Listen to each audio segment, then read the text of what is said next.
நான் ஒன்று அடிக்கடி சொல்லுவேன், கொஞ்சம் தமாஷா சொல்லுவேன். இந்த திருச்சபையில் அப்போஸ்தலர் 1:8 எளிமை நின்று முணுமுணுக்காமல் மனப்பாரமாக சொல்லக்கூடிய ஒருவர் எழுந்திருங்கள். முணுமுணுக்க கூடாது, உட்கார்ந்துட்டு இப்படி பிச்சு பிச்சு சொல்லக்கூடாது. எளிமை நின்று அப்போஸ்தலர் 1:8 மனப்பாடமாக சொல்லக்கூடிய ஒருவர் எழுந்திருங்கள். ஆண்டவராக இயேசு கிறிஸ்து மேலே போறதுக்கு இப்படி பார்த்துட்டே இருக்கும்போது அவங்க எழுந்து போக முன்னால அவர் சொன்ன கடைசி வார்த்தை அதுதானே. அதை சொன்ன உடனே அவர் எடுத்துக்கொள்ளப்பட்டார் இல்லையா? அது கூட உங்களுக்கு தெரியாதா? சாகும்போது என்ன சொன்னாங்க, போகும்போது என்ன சொன்னாங்கன்னு சொல்லி போய் கேட்போம் இல்லையா? கடைசியா நம்ம ஆண்டவர் சொன்னது என்னது? இந்த பூமியை விட்டு எடுத்துக்கொள்ளப்படும் அவர் சொன்னது என்னது? அதான் அப்போஸ்தலர் 1:8. சகோதரி நீங்க சொல்லுங்க. பரிசுத்த ஆவி உங்களிடத்துல வரும் பொழுது நீங்கள் பலமடைந்து, எடுத்த உடனே யூதேயா போகாதீங்க சிஸ்டர், எருசலேமுக்கு வாங்க. எருசலேமிலும், யூதேயாவில் இல்ல, யூதேயா முழுவதிலும் மனப்பாடம் பண்ணா சரியா பண்ணணும். யூதேயா முழுவதிலும், சமாரியாவிலும். இப்ப எல்லாம் சேர்ந்து என்னோட சொல்லுங்க. பரிசுத்த ஆவி, சத்தமா சொல்லுங்களாம். பரிசுத்த ஆவி உங்கள் மீது வரும்பொழுது நீங்கள் பலம் அடைந்து எருசலேமிலும், யூதேயா முழுவதிலும், சமாரியாவிலும், பூ உலகின் கடை எல்லை வரை, சொல்லுங்க நல்ல தமிழ் அது, பூ உலகின் கடை எல்லை வரை எனக்கு சாட்சிகளாயிருப்பீர்கள். ஒன்னு சொல்லட்டுமா? அவர் இந்த வார்த்தைகளை சொன்ன பின்பு ஒரு மேகம் அவரை எடுத்துக்கணும். யாராவது செத்து போயிட்டாங்கன்னு ஒரு டெலிகிராம் அந்த காலம் வந்தா மடமடான்னு அங்க போய் சுத்தி நின்று அழுகிறவங்ககிட்ட கேட்டு, என்ன கடைசி அவங்க என்னப்பா சொன்னாங்க கேட்போம்ல, கடைசி என்னப்பா சொன்னாங்க, அது ரொம்ப முக்கியம் இல்ல. The death words of the departed ones are of great significance. அப்போ what were the departing words of our dear one? அப்போஸ்தலர் 1:8. இந்த 1:8க்கு அவங்க கீழ்ப்படியாததுனால ஆண்டவர் அவர்களுக்கு 8:1 கொடுத்தார். 8:1 என்ன? எருசலேமில் உள்ள சபைக்கு மிகுந்த உபத்திரவம் உண்டாயிற்று, எல்லாரும் எங்கும் சிதறடிக்கப்பட்டு போனார்கள். இன்னைக்கு நான் என்ன நினைக்கிறேன்னா, பெந்தேகோஸ்தே சபைகளுக்கு தேவையானது அப்போஸ்தலர் 1:8 அல்ல, 8:1. பெரிய உபத்திரம் வரணும் சபைக்கு. ஜெபம் பண்ணாதீங்க, ஆண்டவரே அடுத்தாப்புல மோடி வந்துடக்கூடாது. வந்தான்னா பிலாத்து வந்தான்னு. சிம்மாசனத்துல இருக்கிறது யாரு? ராஜாதி ராஜா இல்ல.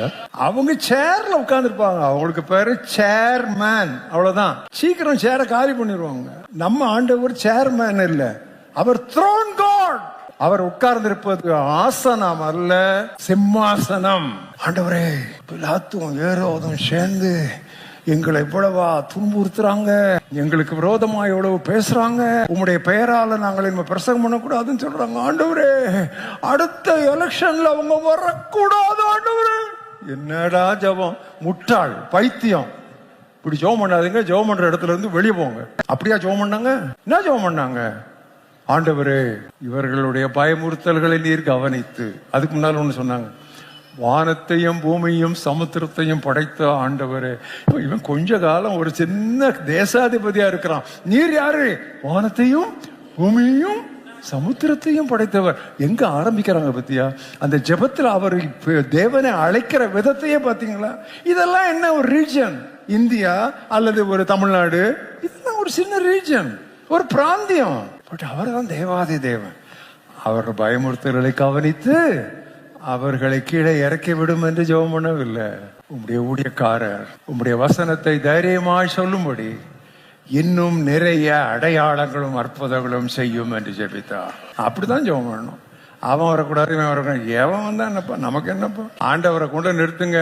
அது ஏரோதுவா இருக்கட்டும், அது பிலாத்துவா இருக்கட்டும், ஒரே பதில் தான். நீர் ராஜாவா? ஆமாமா, நீ சொல்றபடிதான். அவ்வளவுதான், அதேதான். இந்த சபைகள்லையும் இந்த கூட்டங்கள்லையும் இந்த உபவாச ஜபங்கள்லையும் அந்த கட்சி வரணும் இந்த கட்சி வரக்கூடாதுன்னு சொன்னா அது நான்சென்ஸ், மதியினம். யாருனாலும் வரட்டும், நமக்கு இருப்பது தெய்வீக வல்லமை, அடையாளங்களும் அற்புதங்களும். அப்போ பைபிள் என்ன சொல்லியிருக்கு? அப்படி அவர்கள் ஜெபித்த பொழுது அவர்கள் கூடியிருந்த இடம் எதுக்கு? அவர்கள் எங்கெங்கு ஊழியம் செய்ய போகிறார்கள் அந்த இடங்கள் எல்லாம் அசைய போகிறது என்பதற்கு அடையாளமாக ஆண்டவர் அவர்கள் கூடியிருந்த இடத்தை அசைத்தார். அவர்கள் தேவ வசனத்தை தைரியமாய் சொன்னார்கள். வந்துருச்சா? அப்ப அதுக்கு முன்னால கோழைத்தனமா இல்ல, இப்ப தைரியம் கூடிருச்சு. என்னை கேட்டுக்கொண்டிருக்கிற பெரும்பாலானோர் நீங்கள் சென்னை வாசிகள், சென்னை விசுவாசிகள், சென்னை சபை மக்கள். என்னை கேட்டா சென்னைக்கு தேவையானது அப்போஸ்தலர் 1:8 அல்ல, 8:1. எழுதி வச்சுங்க. 8:1 தான் சென்னைக்கு தேவை. மிகுந்த உபத்திரவம் உண்டாகணும், எங்கேயும் சிதறடிக்கணும், குண்டு சட்டிக்குள்ளேயே குதிரை ஓட்டிட்டு இருக்க கூடாது. எங்கும் சிதறடித்து போய் எருசலேமிலே உட்கார்ந்து ஆண்டவர் என்ன சொன்னாரு? சிஸ்டர் சொல்லுங்க. பரிசுத்தாவனத்தில் வரும் பொழுது வல்லடைந்து முதல்ல எருசலேம், எருசலேமில்னு சொல்லல, எருசலேமிலும் யூதேயா, எருசலேம் நகரம், யூதேயா ரீஜியன், பிராந்தியம், யூதேயா முழுவதிலும். சமாரியாவுக்கு லேசா போக மாட்டாங்க, ஏன்னா அது தீண்டப்படாத ஜாதி. ஒரு தண்ணி கூட கொடுக்க மாட்டாங்க அவன்கிட்ட வாங்கி, இல்லையா? அவ கேட்கறாள், நீர் யூதனா இருக்க, நான் சமாரிய பொண்ணு, என்னிடத்தில் நீர் எப்படி தண்ணீர் கேட்கிறேன்? ஷார்ட்கட்டு யூதா சமாரியா கிராமம் இருந்தாலும் சுத்தி போவானுங்க இந்த யூதர்கள். தீண்டப்படாதவர், அன்டச்சபிள்ஸ். அங்கதான் சொல்றேன், சமாரியா பூமியின் கடையெல்லை வரை, பூ உலகின் கடையில்லை வரை. அப்ப அழகா ஆண்டவர் அந்த 4 சர்க்கிள்ஸ் கொடுத்தார்ல, ப்ளூ பிரிண்ட் அழகா கொடுத்தார்ல. நம்ம எருசலேமிலேயே கூசிக்கிட்டு இருக்கோமே. Chennai is the Jerusalem of India. இந்தியாவின் எருசலேம் சென்னை நகரம். என்னை பொறுத்த அளவுல இங்க இருக்கிற திருச்சபைகள்ல ஒரு பாதி பேரு பெட்டி கடைகளை மூடிட்டு நார்த் இந்தியா போகலாம். நாங்க சொன்ன இந்த இன்டர்வியூல தமிழ்நாட்டுல வடநாட்டுல ரெண்டையும் ஒப்பிட்டு பார்க்கும் பொழுது, வடநாட்டுல மேய்ப்பன் இல்லாத ஆடுகள், தமிழ்நாட்டுல ஆடுகள் இல்லாத மேய்ப்பர்கள். அதனால தானே ஆடு திருடுற வேலை நடக்குது. அதனால தான் நடக்குது. விசுவாசிகளே, நீங்கள் வீறு கொண்டு எழும்பும்படி என்னுடைய இருதயத்தினுடைய பாரத்தை உங்கள் முன்னால் நான் பகிர்ந்து கொள்ளவில்லை, பாரத்தை உங்கள் முன்னால் கொட்டுகிறேன். 60 ஆண்டுகளாக நான் இந்திய மிஷினரி பணியிலே நேரடி ஈடுபாடு கொண்டவன். ஒரிசா கிராமங்களிலே வாழ்ந்தவன், மகாராஷ்டிரா கிராமங்களிலே வாழ்ந்தவன், மிஷினரிகளோடு மிஷினரியாக உழைத்தவன்.